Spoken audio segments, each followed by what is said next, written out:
تذكر يوما كنت تعانق دمعة الفكر تناجي الله في صبر وترجو رحمة تسري.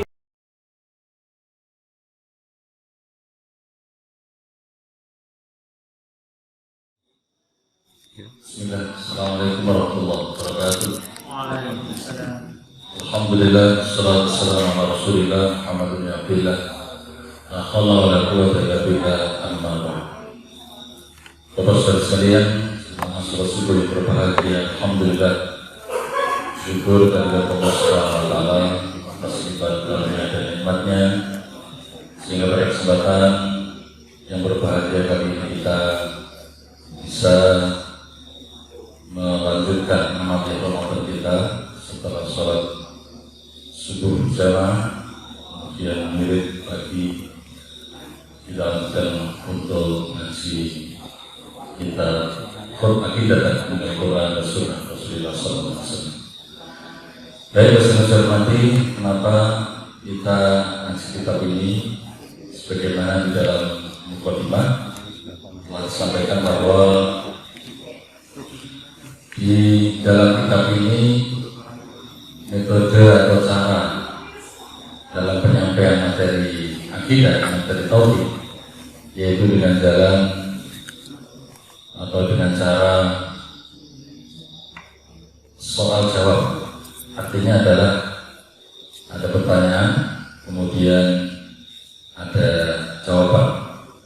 Di mana pengarang kitab ini mengambil dasar ilmiah karena adalah kitab tauhid atau istilah masalah akidah, maka rujukan utamanya adalah Al-Quran dan Sunnah. Sehingga di dalam mukadimah disini dikatakan al-ma'afahar di asilatul hamah ila akidah ujibu alaiha ma'adikir dalil minal Quran wal hadis. Jadi kita lihat di mukadimahnya dulu bahwa di dalam kitab ini terdiri dari beberapa pertanyaan yang penting, yaitu masalah persoalan akidah, yang mana pengarang kitab mengatakan ujibul alaiha ma'adzikir dalil minal Quran wal hadis, yaitu menjawab persoalan-persoalan akidah itu dengan sistem tanya jawab tadi, dengan menyatakan dalil dari Quran dan hadis Rasulullah SAW. Kenapa menyatakan Quran dan hadis? Yaitu dilakukan dia innal qari'u ila sihhatil jawab, yaitu agar membuat nyaman, membuat tenang, membuat merasa tenang lil qari', yaitu bagi orang yang membaca, ila sihhatil jawab, menuju kepada jawaban-jawaban yang sahih, yang benar. Kenapa seperti itu? Di dalam mukadimah ini beliau mengatakan di anna aqidat at-tauhid asas wa sa'adatul insan fid dunya wal akhirah. Karena sesungguhnya akidah tauhid itu merupakan asas sa'adatul insan, yaitu sebagai asas, sebagai fondasi, sebagai dasar. Dasar apa? Sa'adatul insan, kebahagiaan manusia. Kebahagiaan manusia tidak hanya sekedar di dunia, tapi juga di akhirat. Ini perlu kita paham bersama teman-teman bahagia dan teman sekalian, rahimahumullah, bahwa di dalam kita ini berislam, maka akidah atau tauhid ini adalah menjadi dasar utama dari prinsip-prinsip keislaman kita. Ibarat sebuah bangunan, maka akidah tauhid ini sebagai fondasinya, sebagai dasarnya, yang mana nanti di atasnya itu dibangun, yaitu bangunan-bangunan yang melengkapi.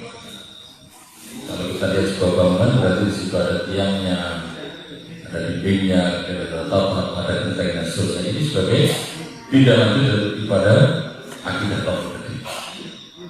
Nah, sehingga saudara-saudara yang saya hormati, karena pentingnya tauhid ini, maka perlu kita kaji, kita telah secara detail, secara rinci tentang persoalan-persoalan. Kemudian pengarang kitab ini mengatakan Allah sallallahu alaihi wa muslimin, yaitu mohon kepada Allah Subhanahu wa taala semoga kitab yang telah dikaji, kitab yang telah ditelaah ini adalah sangat bermanfaat, yang memberikan manfaat ya, dalam rangka untuk menuju pada kebahagiaan dunia dan akhirat, yaitu kemanfaatan bagi kaum muslimin.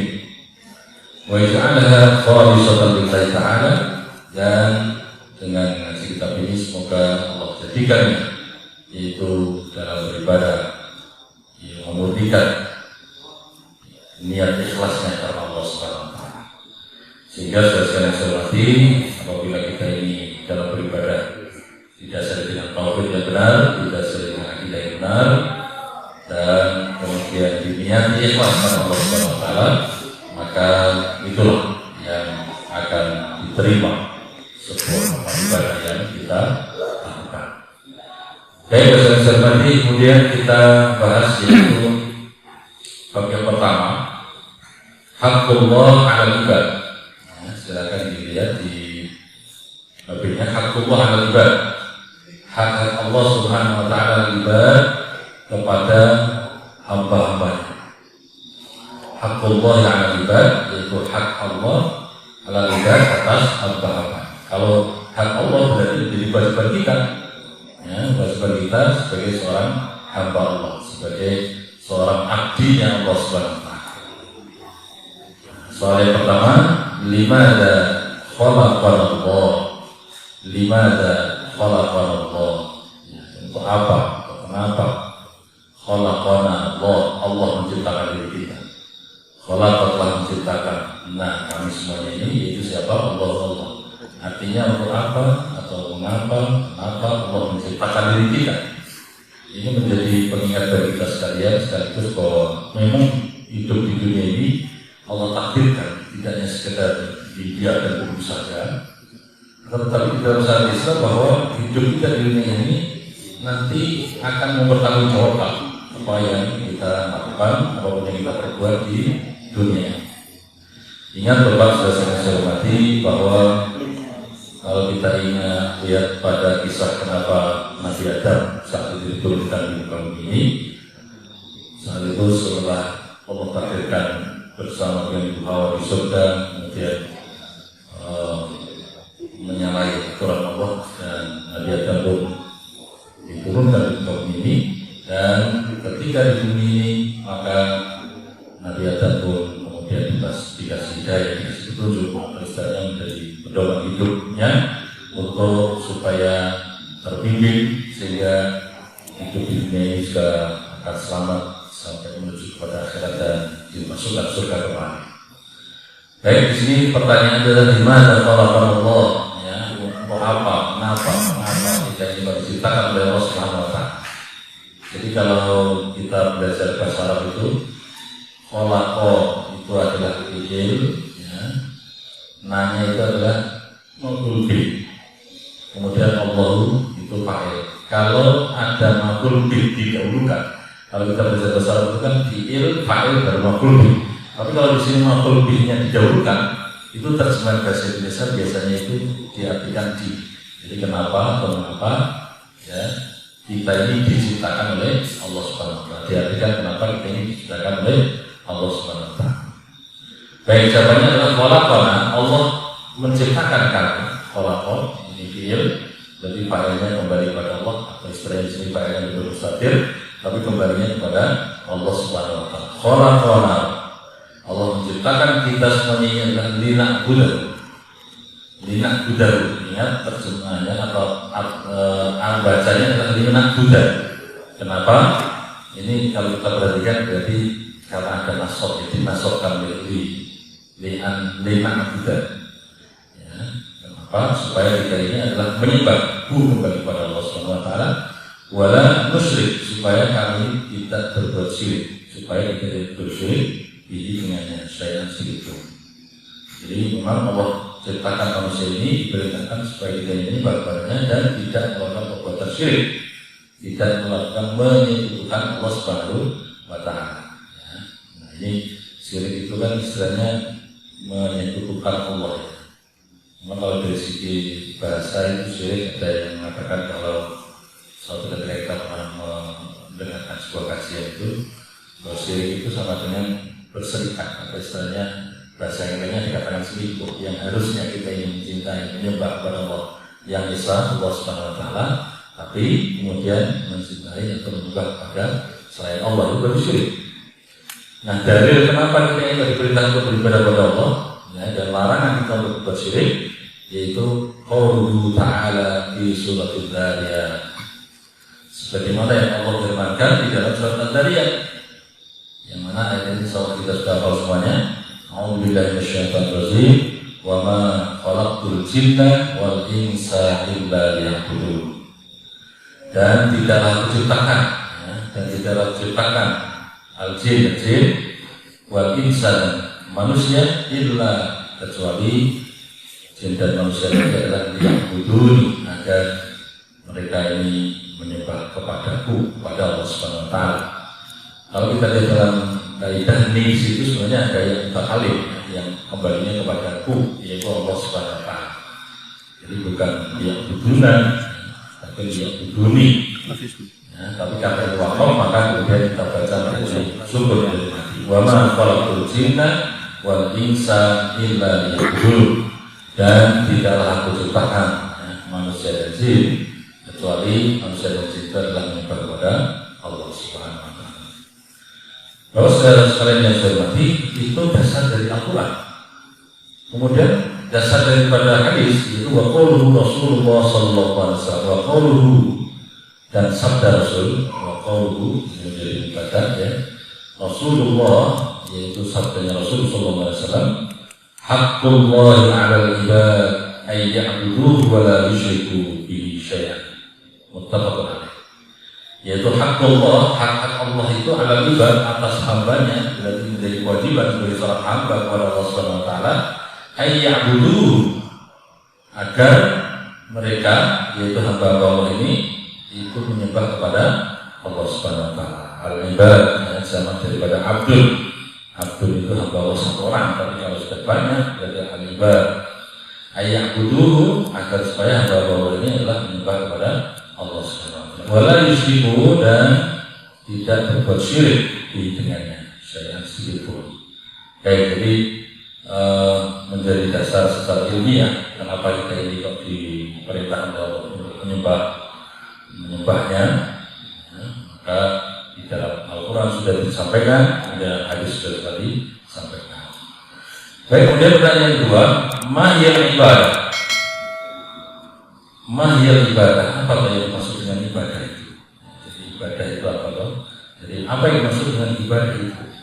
Al-ibadah itu ismun jami'un. Ingat, kalau kita baca bahasa Arab memang jangan sampai keliru harokatnya. Karena kalau kita baca keliru harokatnya, otomatis artinya, maksudnya beda. Mahiyal ibadah itu, al-ibadah itu ismun jami'un lima yuhibbullahu minal aqwal wal af'al. Jadi yang dengan ibadah itu adalah isim atau istilahnya sebutan yang mencakup 5 terhadap apa-apa yuhibbullah. Kembali kepada kaidah tadi, kalau ada maf'ul bih didahulukan, yuhibbu itu fi'il, kemudian fa'ilnya adalah Allah, hunya itu berarti kan maf'ul bih, tapi didahulukan, maka diartikan di. Bagaimana? Yaitu ibadah adalah sebutan yang mencakup terhadap apa-apa yang yuhibbullah, dicintai oleh Allah.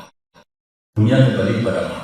Jadi apa saja sebutan ya, hal-hal yang mencakup ya, dan kemudian disitu Allah mencintainya, yaitu berupa misal aqwal, daripada perkataan, wa af'al, dan perbuatan, itu menjadi ibadah. Makanya ini makna ibadah itu luas sekali.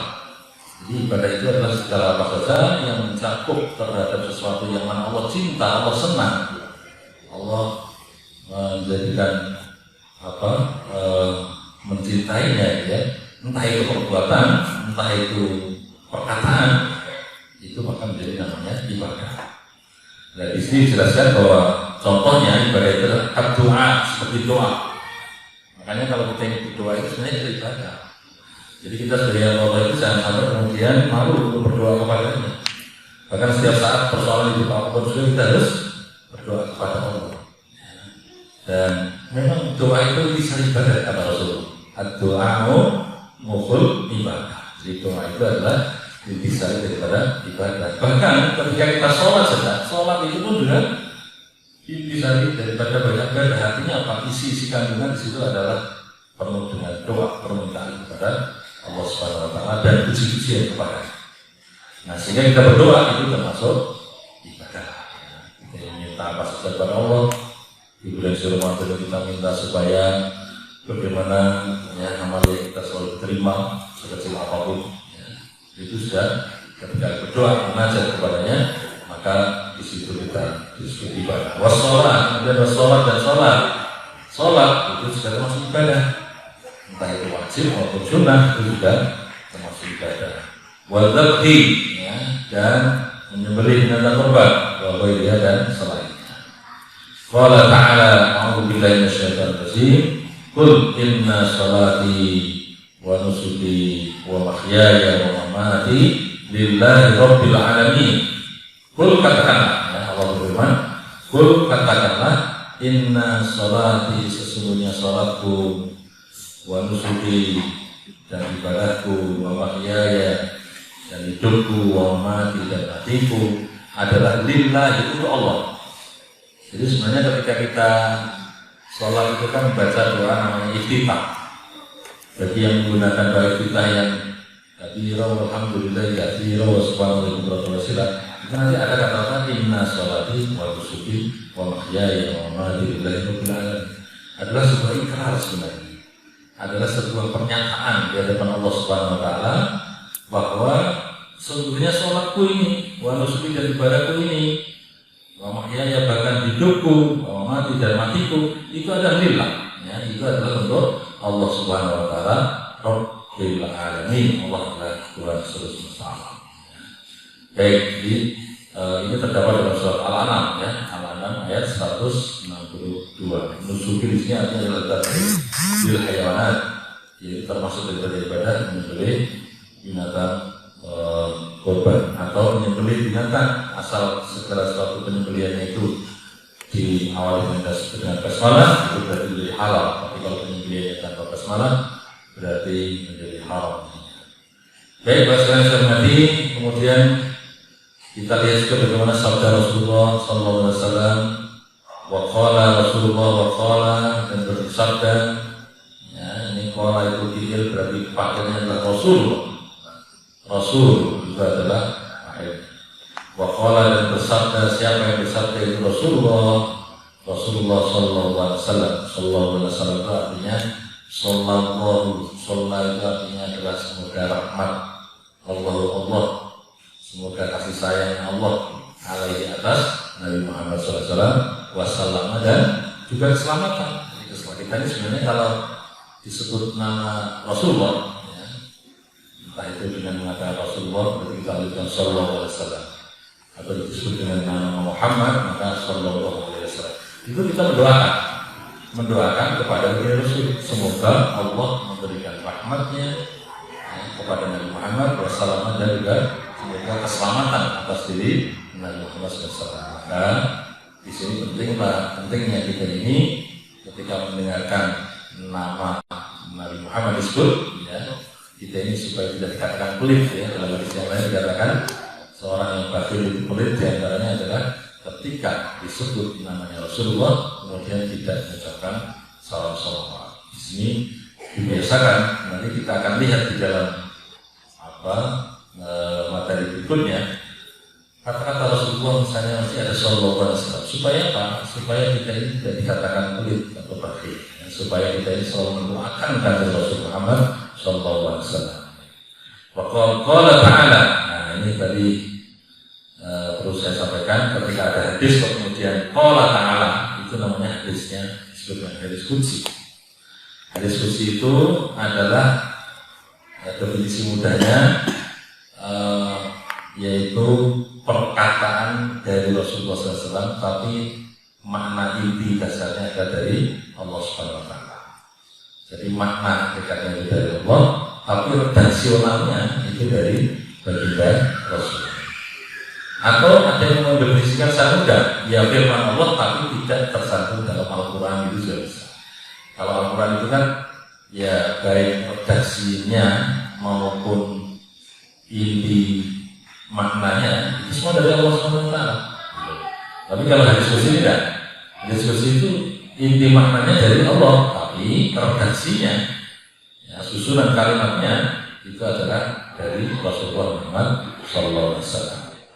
Bagaimana di sini dikatakan bahwa taqarraba ilayya 'abdi bi syai'in ahabba ilayya mimma faratuhu alaihi. Baik, ya, di sini artinya adalah wama taqarraba, dan masih itu diartikan tidak. Wama taqarraba, dan tidaklah taqarraba mendekat ilayya kepadaku, kepada Allah maksudnya. Abdi yaitu hambaku, jadi abdi ini jadi fa'ilnya. Dan tidaklah hambaku ini mendekat kepadaku bisa dengan amalan sesuatu yang mana ahabba ilayya, saya itu lebih cinta, ya, ilayya kepadaku, jadi saya itu Allah maksudnya, aku lebih cinta dengan amalan seorang hamba tadi walaupun sedikit, ya, amalan sunnah, yaitu mimma dari apa iftaratuhu yang aku wajibkan kepadanya, yang wajibkan amalan tadi alaihi atasnya. Maksudnya apa? Jadi kalau kita ini sebagai orang Allah, kemudian kalau melakukan sebuah amalia sunnah, dan kemudian itu amal sunnah itu dijalankan terus, ya, dalam rangka takarrub, dalam rangka mendekatkan diri kepada Allah Subhanahu Wa Taala, dan ini adalah lebih dicintai oleh Allah Subhanahu Wa Taala, ya, daripada mengamalkan hanya wajib saja, atau istilahnya wajib dikerjakan, ya, kemudian tidak ditambah dengan sunnah. Jadi sunnah ini menjadi amalan yang sangat dicintai oleh Rasulullah Subhanahu Wa Taala dalam diskusi. Baik, nah maka inilah menjadi ibadah. Jadi contoh daripada ibadah. Hadis kursi rawahu Bukhari. Ini hadis kursi yang diriwayatkan rawahu Bukhari, ya, oleh Al Bukhari. Baik, kalau kita perhatikan rawahu Bukhari itu kembali pada makhluk lebih muqaddam lagi. Perhatikan lagi. Rawa itu artinya telah meriwayatkan. Ingat dia. Maka failnya mana? Al Bukhari. Makhluk B-nya berarti di depan. Kalau makhluk B dikedepankan itu terjemahnya diartikan di biasanya. Rawahu Bukhari diriwayatkan oleh Bukhari. Ya, tapi kalau makna perkataannya rawahu telah meriwayatkan yaitu hadis tadi. Siapa? Al Bukhari, Imam Bukhari. Baik, pasangan saya hormati, sudah hampir 5:30, saya kira kita akhiri, ya, kita cukupkan pertemuan pada hari ini, yang mana insya Allah kita lanjutkan pertemuan yang akan datang. Semoga Allah memberikan kemanfaatan, ya, atas ilmu yang kita sampaikan ini, kita kasih, dan akan memberikan keberkahan kepada Allah Subhanahu Wa Taala. Demikian yang dapat kami sampaikan. Mari kita tutup dengan baca alhamdulillah, alhamdulillahirabbil alamin, subhanallah wa bihamdihi, asyhadu an la ilaha illallah, astaghfirullah wa atubu ilaik. Assalamualaikum warahmatullahi wabarakatuh.